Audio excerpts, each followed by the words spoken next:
కథాస్రవంతి శ్రీ సిరంశెట్టి కాంతారావు గారి కథల సంపుటి చొరబాటు నుండి తిరిగొచ్చిన బాల్యం కథ.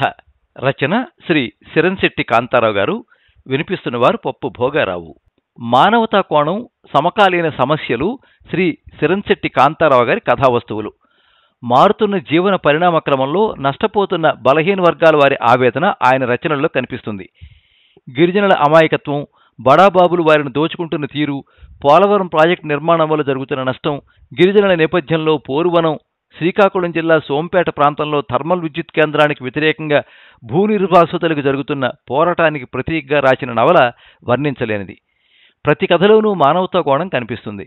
దుర్భర జీవితాలకు దూరంగా ఉండాలనే మేలుకొలుపు ఉంది. ఆయన కథాశైలిలో జీవనం ఉట్టిపడుతుంది. చెప్పే తీరు పాఠకుడిని ఆకట్టుకుంటుంది. అందుకే అనతి కాలంలోనే ప్రముఖ రచయితల సరసన స్థానం సంపాదించుకున్నారు సిరంశెట్టి కాంతారావు. వీరు పాల్వంచకు చెందినవారు. పాల్వంచలోని ఎన్ఎండిసి సిల్ కర్మాగారంలో ఉద్యోగిగా పనిచేస్తూ సాహిత్యంపై ఉన్న మక్కువతో కథారచన వ్యాసంగంపై ఆసక్తి పెంచుకున్నారు. వారు రాసిన ఆకుపచ్చ విధ్వంసం నవలకు వరంగల్కు చెందిన అంపశయ్య నవీన్ సాహిత్య సమితి వారి నుండి పురస్కారం అందుకున్నారు. చిన్ననాటి నుండి సాహిత్యం అంటే వీరికి మక్కువ. చదువుకునే రోజుల్లోనూ కథల పుస్తకాలే ఎక్కువ చదివేవారు. సమాజంలో జరుగుతున్న సంఘటనలను సునిశిత దృష్టితో చూడడం బాల్యం నుండి అలవడింది. అప్పటికే ఆయనకు ఉన్న సాహిత్య అనుభవం, చదివిన పుస్తకాల సారంతో మానవ జీవితాల్లోని అనేక కోణాల వైపు ఆలోచించారు. వీటినే కథావస్తువులుగా మలుచుకున్నాడు. తనకు తారసపడ్డ వాస్తవ సంఘటనలను జోడించి రచనలు చేశారు. తొలుత కవితలు రాయడం ప్రారంభించారు. 2008 నుండి కథారచనలు ప్రారంభించారు. సిరంశెట్టి కాంతారావు గారు 11 ఏళ్లుగా 100 కథలు రాశారు.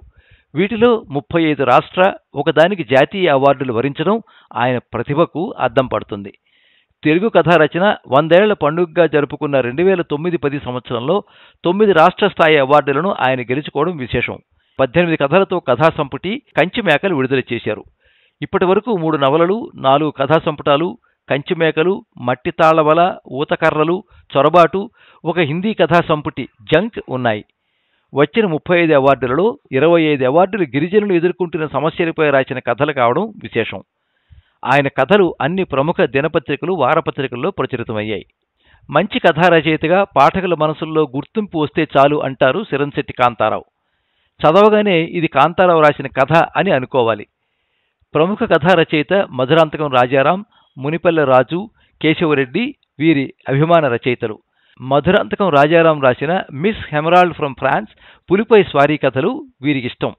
రావూరి భరద్వాజ రాసిన పాకుడు రాళ్లు అత్యంత ఇష్టమైన నవల. శ్రీశ్రీ, ఆరుద్రలు ఇష్టమైన కవులు.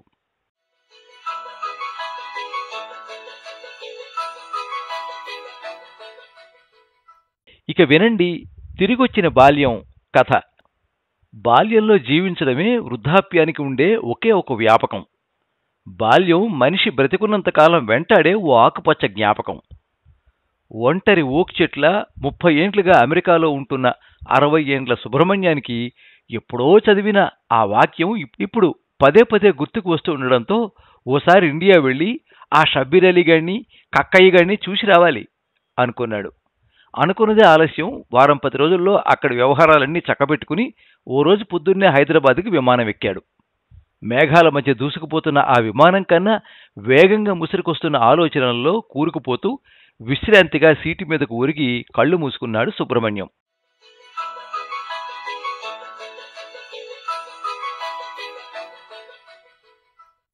సుబ్రహ్మణ్యం వాళ్ళది సూర్యాపేట దగ్గర ఫణిగిరి గ్రామం.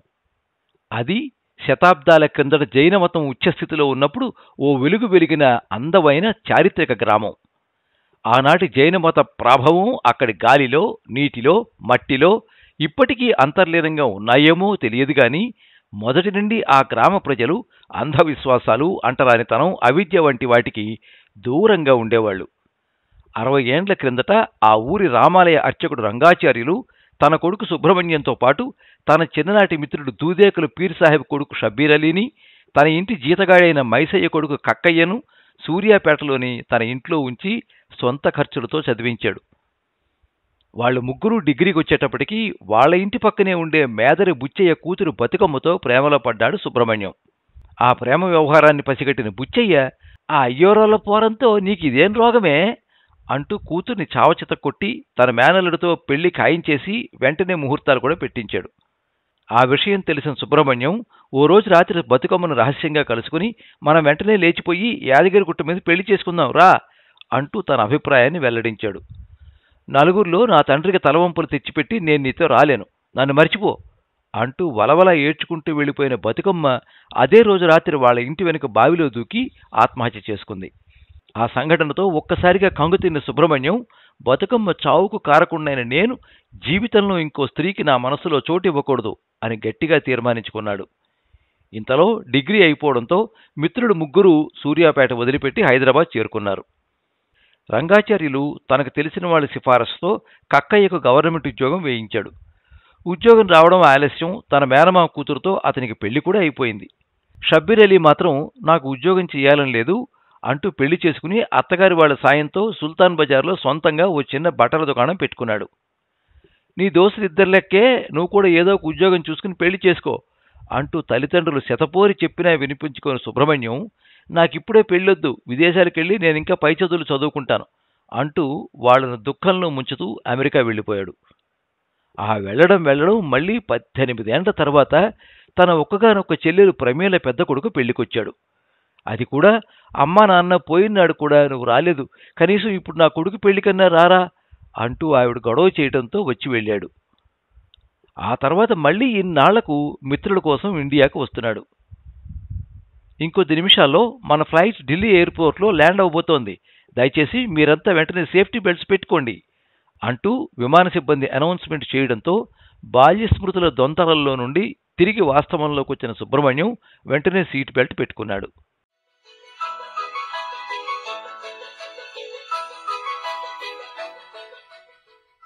చాలా సంవత్సరాల తర్వాత తన చెల్లి బావలతోనూ మేనల్లులతోనూ గడపడంతో జెట్లాగ్ నుండి కూడా త్వరగా బయటకొచ్చిన మానసిక అనుభూతికి లోనైన సుబ్రహ్మణ్యం ఓ రోజు ఉదయం ఆఫీస్కి వెళుతున్న మేనల్లుడితో, రేయ్ దినేష్, సాయంత్రం కొంచెం ముందుగా ఇంటికి వస్తావా, మా ఫ్రెండ్ వాళ్ళ ఇంట్లోకి వెళ్ళొద్దాం అంటూ అడిగాడు. నాకు రావడం కుదరదు కానీ నీకెప్పుడు కావాలంటే అప్పుడు ఫోన్ చెయ్యి, వెంటనే డ్రైవర్నిచ్చి కారు పంపిస్తాను అంటూ బదిలిచ్చాడు దినేష్. ఇంకా ఫోన్ ఎందుకు గానీ సరిగ్గా 4 గంటలకు పంపించి సరిపోతుంది తూడ్చుకున్న కళ్ళజోడు తిరిగి పెట్టుకుంటూ అన్నాడు సుబ్రహ్మణ్యం. అలాగే అంటూ కారెక్కి ఆఫీస్కి వెళ్ళిపోయాడు దినేష్.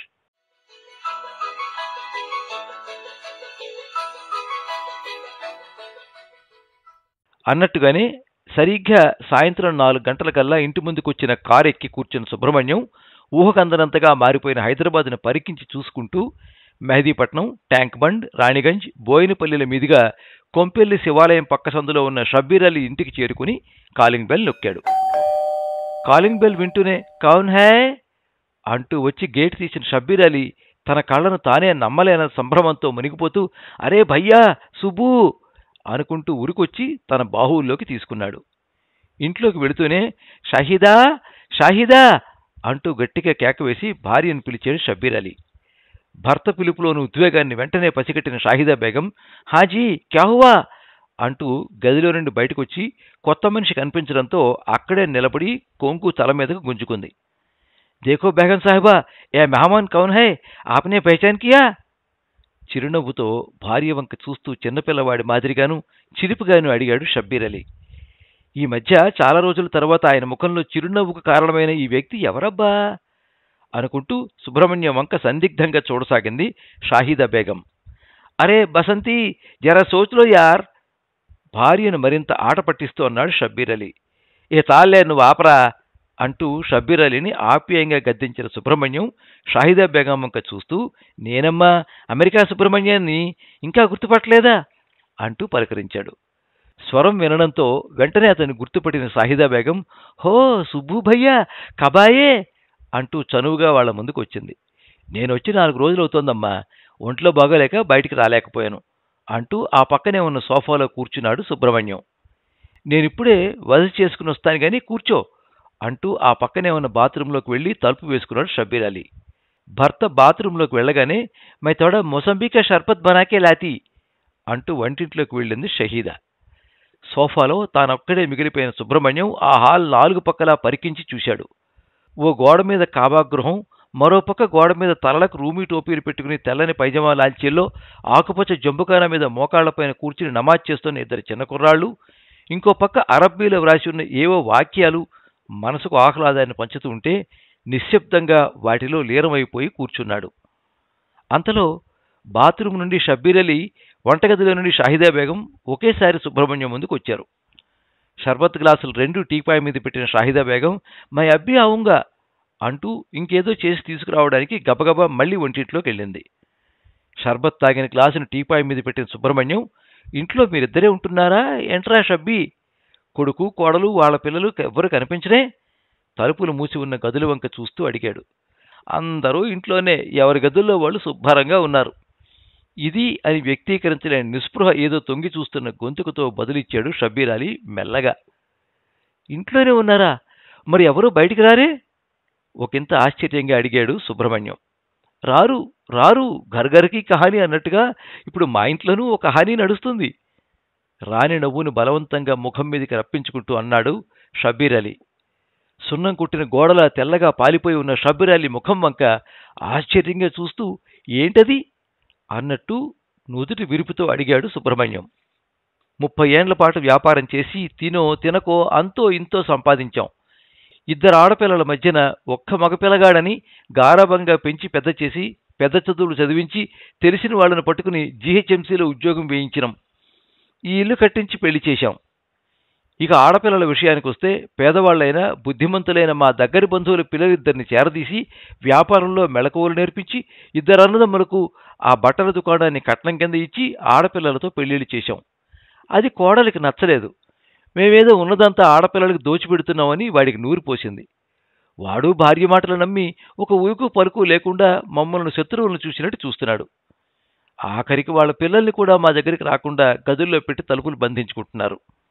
చిన్నప్పటి నుండి రెక్కల్లో డొక్కల్లో మెదిలిన పిల్లల్ని దగ్గరికి రానివ్వకపోవడంతో తట్టుకోలేకపోతున్న షాహిదా ఇంట్లో ఉంటూ ఈ నరకం అనుభవించేదానికన్నా ఎక్కడ ఇల్లు చూసుకుని వేరే పోదామని గొడవ చేస్తుంటే మొన్ననే అల్వాల్లో చిన్న ఇల్లు ఒకటి కిరాయికి తీసుకున్నాం. ఇంకో వారం 10 రోజుల్లో అక్కడికి మారిపోతాం. మళ్ళీ నువ్వు వచ్చేసరికి మా అడ్రస్ మారిపోవడమే కాదు, అసలు మేమే ఉంటామో ఉండమో అంటూ పేగు మూలాల నుండి తన్నుకొస్తున్న దుఃఖాన్ని పైకి రానివ్వకుండా పక్కనే ఉన్న తువ్వాలను అందుకొని నోట్లో కుక్కున్నాడు షబ్బీర్ అలీ.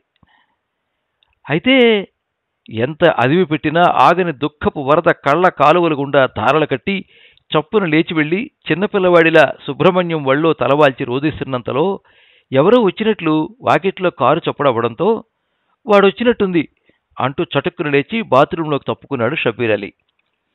అప్పటిదాకా వంటింటి పరదా వెనుక నిల్చుని నిశ్శబ్దంగా రోధిస్తున్న షాహిదా బేగం శత్రువు అలికిడి విన్న తాబేలు తనలోకి తాను ముడుచుకున్నట్టు చప్పున లోపలికి జరిగి శబ్దం రాకుండా తలుపులు వేసుకుంది.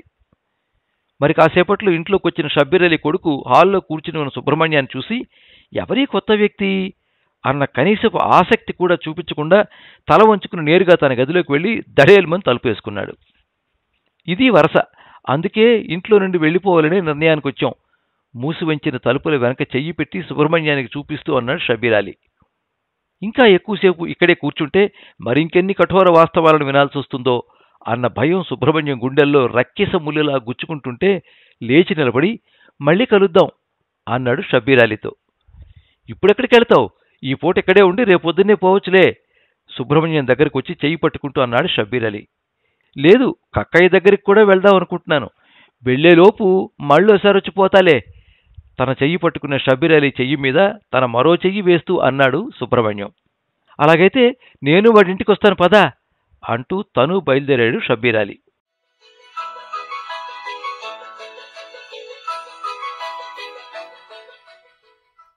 కుక్క ఉన్నది జాగ్రత్త అన్న బోర్డు చూసిన సుబ్రహ్మణ్యం, షబ్బీర్ అలీలు భయంగా గేటు ముందు నిల్చుకుని కక్కయ్యని పిలవాలనుకుంటుండగానే అప్పటిదాకా మెట్ల కింద పడుకుని ఉన్న కుక్క కాస్త వాళ్ళని పసిగట్టి చెవుళ్లు దిబ్బిళ్లు పడేలా మురుగుతూ వచ్చి ముందు 2 కాళ్లు ఎత్తి గేటు కానించి మనిషి ఎత్తున నిలబడి మొరగసాగింది.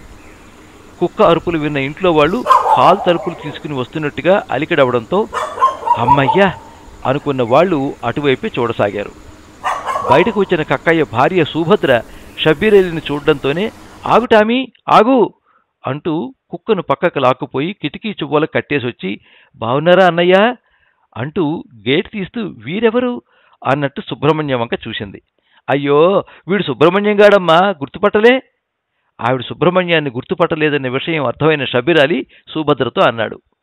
ఆ వెంటనే గుర్తుపట్టిన ఆవిడ, అయ్యో సారీ అన్నయ్యా అంటూ సమాధానం ఇచ్చి మళ్లీ ఇంటిలోకి తిరిగి వెడుతూ, ఏమండి, మీకోసం ఎవరొచ్చారో చూడండి అంటూ భర్తను పిలిచింది.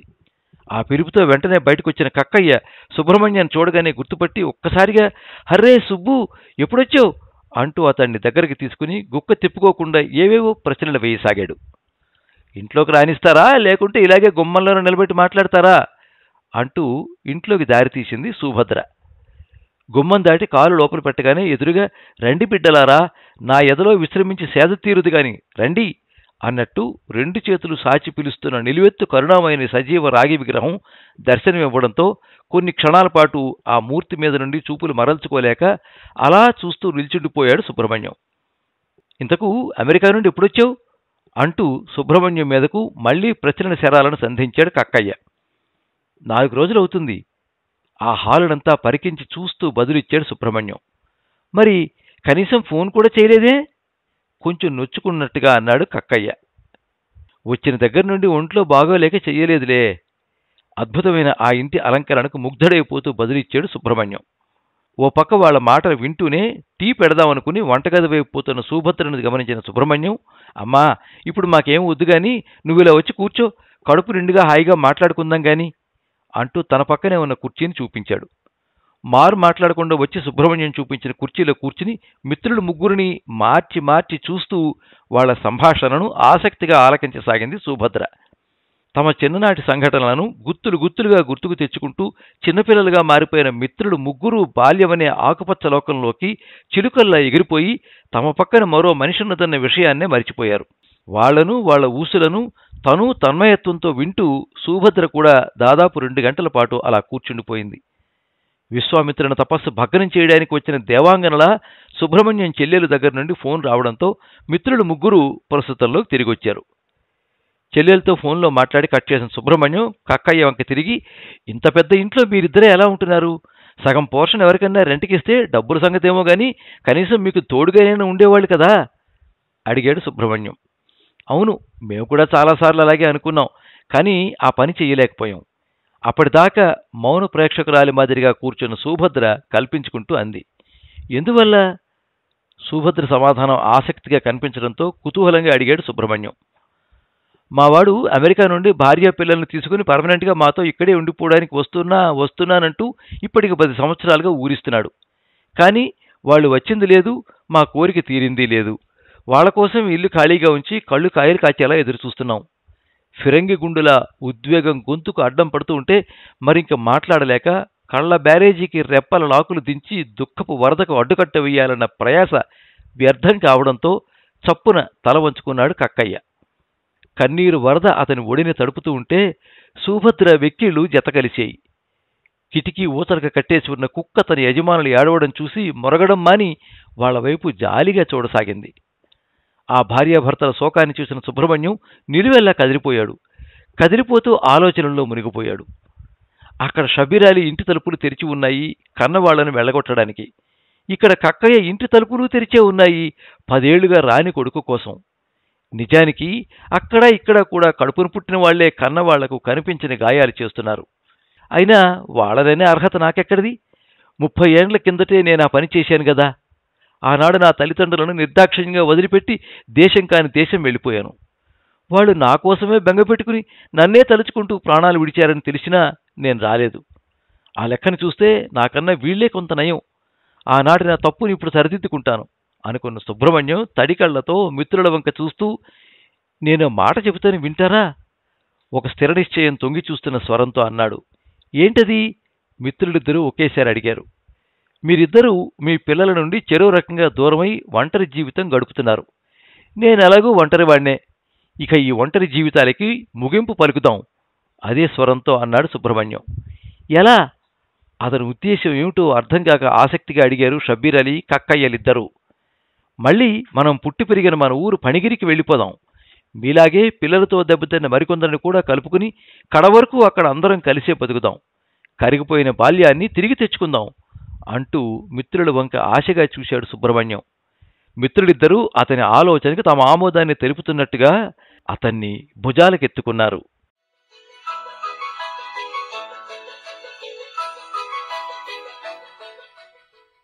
మీరింతవరకు తిరిగొచ్చిన బాల్యం కథ విన్నారు. రచన శ్రీ సిరంశెట్టి కాంతారావు, వినిపించిన వారు పప్పు భోగారావు.